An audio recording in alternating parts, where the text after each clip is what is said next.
दोस्तों आज के इस वीडियो में हम डिस्कस करने वाले हैं आपके BSc second year fourth semester botany के unit third commercial production of flower vegetable and fruit से जुड़ा हुआ topic commercial green house cultivation of gladiolus, यानी कि ग्लैडियोलस प्लांट का हम किस तरह से कल्टीवेशन ग्रीन हाउस में करते हैं।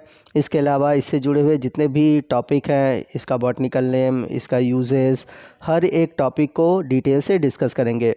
तो यदि हम बात करें ग्लैडियोलस की, तो ग्लैडियोलस की एक बहुत विशेष जाति है जिसका नाम है ग्लैडियोलस ग्रैंडिफ्लोरस। और इसके बारे में हम इसलिए डिटेल से पढ़ेंगे क्योंकि यही एक ऐसी जाति है जिसका कॉमर्शियल रूप से कल्टीवेशन किया जाता है ग्रीन हाउस में। वहीं अगर हम बात करें ग्लैडियोलस के फैमिली की, तो इसकी फैमिली है इरिडेसी। अगर बात करें हम इसके प्लांट की, तो इसका जो प्लांट होता है ये एक प्रकार का बल्बस प्लांट है, यानी कि इसका जो रूट है उसमें कॉर्न और कॉर्निस का डेवलपमेंट होता है। और अगर इसके बात करें फ्लावर कलर की, तो इसके फ्लावर कलर में बहुत सारे रेंजेस है, यानी कि ये इसके जो फ्लावर होते हैं कई कलर में पाए जाते हैं। वहीं हम बात करें क्रोमोसोम नंबर की, तो इसका जो डिप्लॉयड नंबर ऑफ क्रोमोसोम है वो है 30। तो आइए नेक्स्ट हम बात करते हैं ग्लैडियोलस प्लांट के इंट्रोडक्शन की। तो जो ग्लैडियोलस वर्ड है यह लैटिन शब्द से लिया गया है, और जो ग्लैडियोलस प्लांट है एक प्रकार का हर्बेसियस बल्बस फ्लावरिंग प्लांट है जिसे क्वीन ऑफ बल्बस प्लांट के नाम से जाना जाता है, जो कि फैमिली इरिडेसी से जुड़ा हुआ है। वही हम बात करें ग्लैडियोलस प्लांट की, तो इसका जो प्लांट होता है सेमी हार्डी प्लांट होता है, यानी थोड़ा कठोर होता है, जो कि लगभग 60 से लेकर 100 सेंटीमीटर तक, यानी कि लगभग 1 मीटर तक लंबा होता है। और इसकी जो पत्तियां होती हैं वह स्वॉर्ड लाइक यानी कि तलवार नुमा होती हैं और बहुत ही लाइट डीप ग्रीन कलर की होती हैं। तो कॉमर्शियल रूप से ग्लैडियोलस का जो कल्टीवेशन है इसलिए किया जाता है कि इसमें अट्रैक्टिव स्पाइक्स होते हैं, जिसकी वजह से इनके जो फ्लावर का लुक होता है बहुत ही अच्छा लगता है, और इस वजह से इनका यूज़ किया जाता है बेड्स में, पॉट्स में और बॉर्डर पर। और साथ ही साथ विंटर के समय इसका एक्सपोर्ट होता है, जिससे कि यूरोपियन कंट्री में जो फॉरेन मनी है वो प्राप्त की जाती है, यानी कि एक तरह से ये कॉमर्शियल रूप से बहुत अधिक यूज़ होता है फॉरेन करेंसी प्राप्त करने में। वहीं अगर हम बात करें इंडिया की, तो इंडिया में कमर्शियल रूप से इसका जो कल्टीवेशन होता है वो जम्मू और कश्मीर, दार्जिलिंग, वेस्ट बंगाल, लखनऊ, आसाम, दिल्ली, महाराष्ट्र, शिमला और हिमाचल प्रदेश में होता है, यानी कि जो ठंड प्रदेश है जहाँ पर ठंडी अधिक पड़ती है या थोड़ा कम पड़ती है उन जगहों पर इसका कमर्शियल रूप से कल्टीवेशन होता है। और इंडिया में सबसे अधिक जो इसका प्रोडक्शन होता है, यानी कि जो लीडिंग स्टेट है वो है तमिलनाडु, जहाँ पर 482.52 थाउजेंड मीट्रिक टन प्रोडक्शन होता है। उत्तर प्रदेश की बात करें तो ये 8वें नंबर पर आता है, यहाँ पर लगभग 111.62 थाउजेंड मीट्रिक टन प्रोड्यूस होता है। बात करते हैं कि जो ये ग्लैडियोलस है ये किस तरह के क्लाइमेटिक कंडीशन में ग्रो करता है। तो इसको ग्रो करने के लिए जो क्लाइमेट कंडीशन चाहिए वो लगभग 16 डिग्री सेंटीग्रेड से लेकर 25 डिग्री से 30 डिग्री सेंटीग्रेड के बीच होना चाहिए, यानी कि इसके कल्टीवेशन के लिए हमें बहुत कम टेम्परेचर की ज़रूरत होती है, बहुत अधिक टेम्परेचर पर ये सरवाइव नहीं कर पाता। और सबसे बड़ी चीज़ है कि इसमें जब फ्लावरिंग होती है उस समय बारिश नहीं होनी चाहिए। इसकी फ्लावरिंग के लिए जो सबसे अच्छा कंडीशन है open Sunny days and long day length, ये बहुत ही हेल्पफुल होते हैं इसके फ्लावरिंग के लिए। अब बात करते हैं इसको कल्टीवेट करने के लिए, यानी कि ग्लैडियोलस के कल्टीवेशन के लिए किस तरह के सॉइल की ज़रूरत होती है। तो इसकी जो कल्टीवेशन है वाइड वैरायटी ऑफ सॉइल, यानी कि कई तरह के सॉइल के कंडीशन में हो सकता है, बट जो सबसे ओपन एरिया में यानी कि जो कल्टीवेशन होता है तो उसके लिए सैंडी लोम सॉइल बहुत अच्छा होता है, और जो कि जिसमें कि ऑर्गेनिक मैटर अधिक हो। और चूँकि सैंडी लोम सॉइल यानी कि जो बलुअट मिट्टी होती है उसमें क्या होता है कि पानी को रखने की क्षमता बहुत अच्छी होती है, और जो सॉइल का पीएच होना चाहिए वो 5.5 से लेकर 6.5 के बीच होना चाहिए। आइए नेक्स्ट हम बात करते हैं ग्लैडियोलस के कुछ इंपॉर्टेंट स्पीसीज़ की। तो इसकी लगभग 120 स्पीसीज़ पाई जाती है, जिसमें कि जो सबसे मुख्य रूप से कल्टीवेटेड किया जाता है जिसके बारे में मैं आपको बता रहा हूँ वो है ग्लैडियोलस ग्रैंडिफ्लोरस। इसके अलावा और भी जातियां हैं जैसे कि gladiolus hybridus, gladiolus communis, gladiolus cardinalis, तो यहाँ पर आप ग्लैडियोलस के अलग अलग वैरायटी देख सकते हैं, अलग अलग कलर के फ्लावर देख सकते हैं, और आप देख सकते हैं कि ग्लैडियोलस के फ्लावर में कितनी वैरायटी पाई जाती है, कितने कलर के पाए जाते हैं, और देखने में बहुत ही सुंदर होते हैं। अब बात करते हैं हम ग्लैडियोलस के प्रोपोगेशन की, यानी कि हम कैसे इसका मल्टीप्लिकेशन करते हैं, इसका प्रोड्यूस करते हैं। तो जनरली ये प्रोपोगेट होता है कॉर्म के द्वारा, ठीक है। और जो कमर्शियल रूप से कल्टीवेशन होता है वो मुख्य रूप से होता है टिश्यू कल्चर टेक्निक द्वारा। तो जो कमर्शियल कल्टीवेशन है वो बिग साइज़ कॉर्म, जिसकी साइज़ लगभग 3 to 5 सेंटीमीटर होती है, जिसका जो वेट होता है वो लगभग 30 से 40 ग्राम। तो कॉमर्शियल जो प्रोडक्शन है वो होता है, यानी कि कॉमर्शियल जो कल्टीवेशन है वो होता है कॉर्म के थ्रू।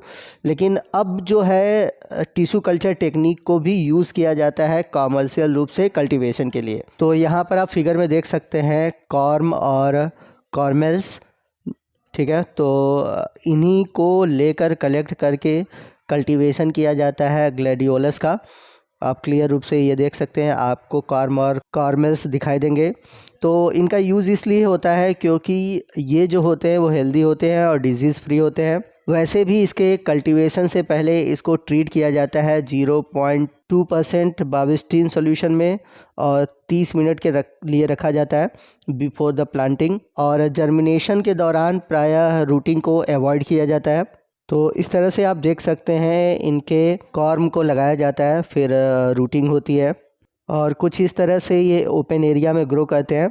तो ये तो यूरोपियन क्षेत्र के लिए है, लेकिन इंडिया में अगर ग्रीन हाउस में कल्टीवेशन किया जाता है तो कुछ इस तरीके से किया जाता है। तो बात करते हैं ग्लैडियोलस के प्लांटिंग के टाइम की और उसके बीच में क्या डिस्टेंस होता है। तो जैसा कि हम सभी जानते हैं कि इंडिया में जो ठंडी का समय होता है नॉर्थ प्लेन में अगस्त के बाद और दिसंबर तक रहता है, जनवरी फरवरी तक रहता है। लेकिन जो प्लेन एरिया है वहाँ से धीरे धीरे अगस्त के बाद ठंडी स्टार्ट हो जाती है, और जो हिली एरिया है वहाँ मार्च अप्रैल तक होता है।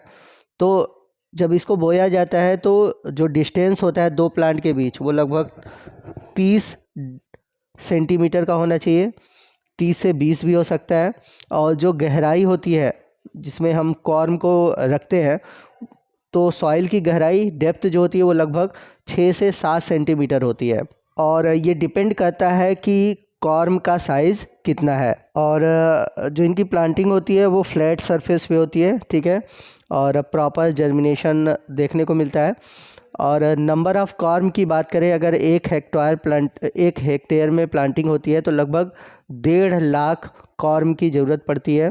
तो ग्लैडियोलस के प्लांटिंग के लिए जो सबसे ऑप्टिमम यानी कि सबसे अनुकूल टाइमिंग क्या है, तो हर इंडिया के हर क्षेत्र के लिए अलग अलग है। जैसे नॉर्थ इंडिया में देखा जाए तो नॉर्थ इंडिया के जो प्लेन एरियाज़ हैं वहाँ पे सितंबर से नवंबर के बीच अच्छा है, ऑप्टिमम रहता है।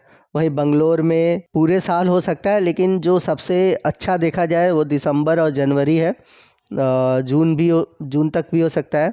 और जो लो हिली क्षेत्र है वहाँ पर अगस्त से फरवरी, और जो मिड हिली क्षेत्र है वहाँ पर फरवरी से अप्रैल, और जो हायर हिली क्षेत्र हैं वहाँ पर मार्च से लेकर मई तक टाइमिंग होती है ग्लैडियोलस के प्लांटिंग की। अब बात करते हैं ग्लैडियोलस के कल्टीवेशन के लिए किस तरह के मैन्योर यानी कि खाद और फर्टिलाइज़र की ज़रूरत होती है। तो ये एक प्रकार का हैवी फीडर क्रॉप है, और लगभग इसे 50 ton farm yard manure, FYM का मतलब है फार्म यार्ड मैन्योर। तो फार्म यार्ड मैन्योर क्या होता है कि ये जो जो कैटल के डंग होते हैं, जो उनके यूरिन है, जो लीफ है, स्ट्रॉ है, उनके मिक्स से ये फार्म यार्ड मैन्योर बनाई जाती है। और इनको मतलब खाद के रूप में लगभग जो बनाया जाता है वो 300 किलोग्राम नाइट्रोजन, 200 किलोग्राम फास्फोरस और 200 किलोग्राम पोटेशियम ये यूज़ किया जाता है 1 हेक्टेयर एरिया में। तो जनरली देखा जाए जो ये मैन्योर है, जो खाद है या फिर फर्टिलाइज़र है, इनका अमाउंट डिपेंड करता है सॉइल की फर्टिलिटी और किस तरह के ग्रीन मैन्योर यूज़ किए जा रहे हैं सॉइल में। अब बात करते हैं ग्लैडियोलस के इरिगेशन यानी कि सिंचाई की। तो जो इरिगेशन का शेड्यूल होता है वो डिपेंड करता है वेदर कंडीशन पे, सॉइल टाइप पर और रेनफॉल पर। तो यदि सैंडी लोम सॉइल है तो इरिगेशन के लिए लगभग हर 7 से 10 दिन का इंटरवल रखा जाता है, यानी कि एक बार सिंचाई के 7 से 10 दिन बाद अगली सिंचाई होती है। अब बात करते हैं कुछ डिजीज़ की जिसकी वजह से ग्लैडियोलस का जो खेती है वो प्रभावित होता है। तो सबसे पहला है fusarium rot. This disease caused by fusarium oxysporum species. तो यह जो रोग है फ्यूजेरियम की एक जाति है ऑक्सीस्पोरम, उसकी वजह से होता है, जिसमें कि ब्राउन स्पॉट पाए जाते हैं कॉर्म और लीफ पर, जिससे कि पत्तियां और जो कॉर्म होते हैं वो येलोइंग होने लगते हैं। तो इस डिजीज़ को कंट्रोल करने के लिए हमेशा हेल्दी कॉर्म का यूज़ किया जाता है और कॉर्म को 4 से 8 डिग्री सेंटीग्रेड टेम्परेचर पर स्टोर किया जाता है। और बोने के पहले कॉर्म को क्या कहते हैं बेवेस्टीन के 0.1% से ट्रीट किया जाता है। अगला डिजीज़ है स्टेम रॉट, जो कि कॉर्म में रूटिंग के समय होता है, जिसके कि पत्तियां जो होती हैं येलो हो जाती हैं। तो ग्लैडियोलस को स्टोर करने के लिए जो ऑप्टिमम यानी कि जो अनुकूल टेम्परेचर होता है स्पाइक और कॉर्म के लिए अलग होता है। स्पाइक के लिए होता है 1.7 डिग्री सेंटीग्रेड से 4.4 डिग्री सेंटीग्रेड। कॉर्म के लिए जो टेम्परेचर होता है, जो सूटेबल टेम्परेचर होता है, वो होता है 4 to 7 डिग्री सेंटीग्रेड। इस टेम्परेचर पर कॉर्म को स्टोर किया जाता है। तो इसके बाद पैकिंग की जाती है। तो पैकिंग के लिए जो लेंथ है, विड्थ है और हाइट है वो दिया गया है, और कितने स्पाइक्स होते हैं, तो ये सब चीज़ें दी गई हैं। तो दोस्तों ये था हमारा आज का वीडियो जो कि ग्लैडियोलस के कल्टीवेशन पर आधारित था।